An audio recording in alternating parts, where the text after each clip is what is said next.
Well, hello, Stargirl Chapter 3 viewers. We are back for another amazing chapter from author Jerry Spinelli. Let's dive right into this. I hope you enjoyed Chapter 2. And let's find out what the legacy of Stargirl is from this chapter. We fought daily, Kevin and I. My main job as a producer was to recruit people for the hot seat. After I signed someone up, Kevin began researching the person, getting his questions ready.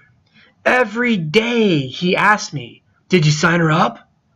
Every day I answered no. He got frustrated. "What do you mean no? Don't you want to sign her up?" I told him I wasn't sure. His eyes bugged out. "Not sure? How can you not be sure? We high-fived in the lunchroom weeks ago. We were thinking Stargirl miniseries even. This is a hot seat from heaven." I shrugged. "Well, that was then. Now, I'm not sure." He looked at me like I had 3 ears. "What's there not to be sure about?" I shrugged. "Well then," he said, "I'll sign her up." He walked away. "You'll have to find another director then," I said. He stopped. I could almost see the steam rising from his shoulders. He turned and pointed. "Leo, you can be a real jerk sometimes." He walked off. It was uncomfortable. Kevin Quinlan and I usually agreed on everything. We've been best friends since arriving in Arizona the same week 4 years before. We both thought that the prickly pear cactus looked like a ping-pong paddles with whiskers, and that cigarros looked like dinosaur mittens. We both loved strawberry banana smoothies. We both wanted to go into television. Kevin often said he wanted to be a sleazy talk show host, and he wasn't kidding. I wanted to be a sports announcer or a news anchor. We conceived Hot Seat together and convinced the faculty to let us do it. It was an instant hit. It quickly became the most popular thing in school. So why was I balking? I didn't know. I had some vague feelings, but the only one I could identify was a warning. Leave her alone.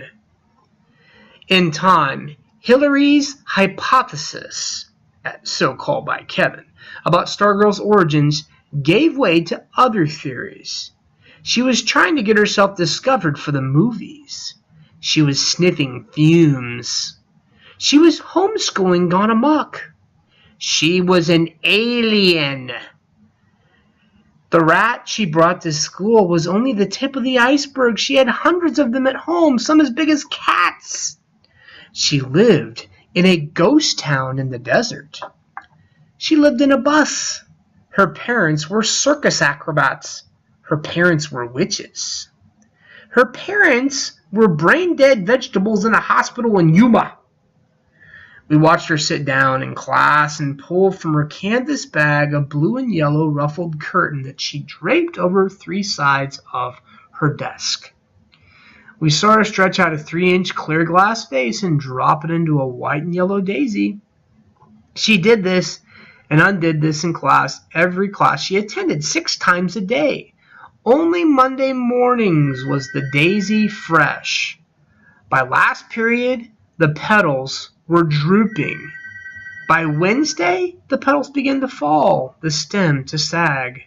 By Friday, the flower hung over the rim of the waterless vase, its dead stump of a head shedding yellow dust in the pencil grove. We joined her as she sang "Happy Birthday" to us in the lunchroom.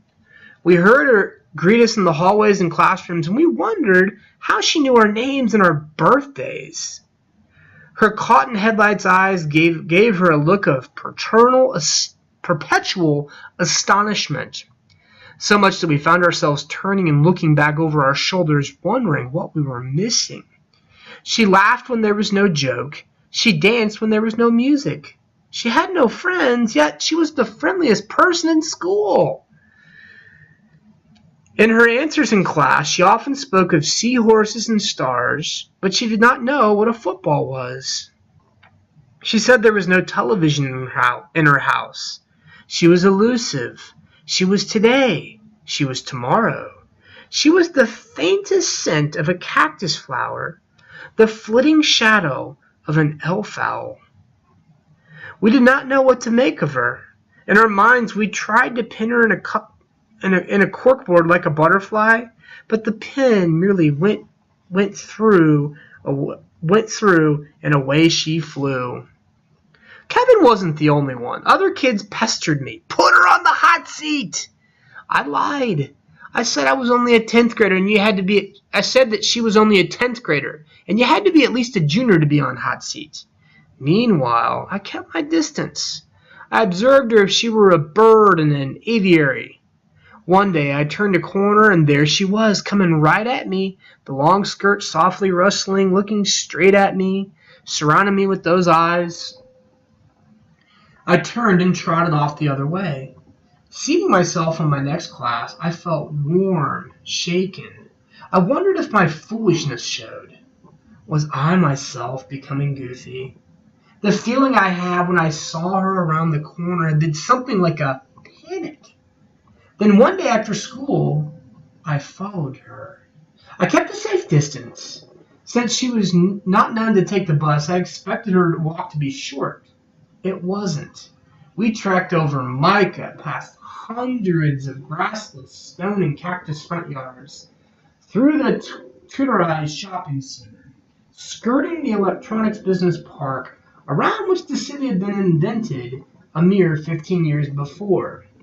At one point, she pulled a piece of paper from her bag. She consulted it. She seemed to be reading house numbers as she walked along. Abruptly, she turned up a driveway, went in the front door, and left something in the mailbox. I waited for her to move off. I looked around. No one on the street. I went to the mailbox, pulled out a homemade card, opened it. Each tall letter was a different painted color. The card said, "Congratulations!" It was unsigned. I resumed following her. Cars pulled into driveways. It was dinner time. My parents would be wondering.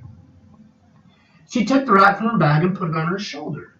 Riding there, the rat faced backward, its tiny triangular face peeping out of her sand-colored hair. I could not see its beady black eyes, but I guessed it was looking at me. I fancied it was telling her what it saw. I fell farther back. Shadows crossed the streets. We passed the car wash, and the bike shop. We passed the country club golf course, the biggest spread of green grass until the next golf course in the next town. We passed the welcome mica sign. We were walking westward. There was us on the highway in the desert and the sun blazing above the Maricopa Mountains. I wished I had my sunglasses. After a while, she veered off from the highway. I hesitated, then followed. She was walking directly into the setting sun, now a great-orange perch atop the mountain crests. For a minute, the mountains were the same dusky lavender as her sand-skimming skirt. With every step, the silence grew, as did the sense of what she knew. Had known all along that she was being followed, or more, that she was leading me. She never looked back. She strummed her ukulele. She sang. I could no longer see the rat. I imagined it was dozing in the curtain of her hair. I imagined it was singing along. The sun lay down behind the mountains. Where was she going? In the gathering dusk, the saguaros flung shadows of giants across the pebbled earth. The air was cool on my face. The desert smelled of apples. I heard something. A coyote? I thought of rattlesnakes and scorpions. I stopped. I watched her walk on. I stifled an impulse to call after her, to warn her. Of what? I turned and walked, and then ran back to the highway. All right, so how many people are ready to call Leo Stalker Boy after that one? That was quite the scene there, Leo. Anyone ever been stalked home from school I hope not. Rather creepy. I think that Leo is just infatuated with Stargirl. What do you all think? Do you think that he's going to put her on the hot seat? Do you think Hillary Kimball's going to have the last word here? She wasn't really mentioned much in that chapter other than the lies that she's spreading there. Well, hey, tune into the next amazing chapter of Stargirl. In the meantime, thank you so much for listening to this amazing chapter on YouTube. God bless.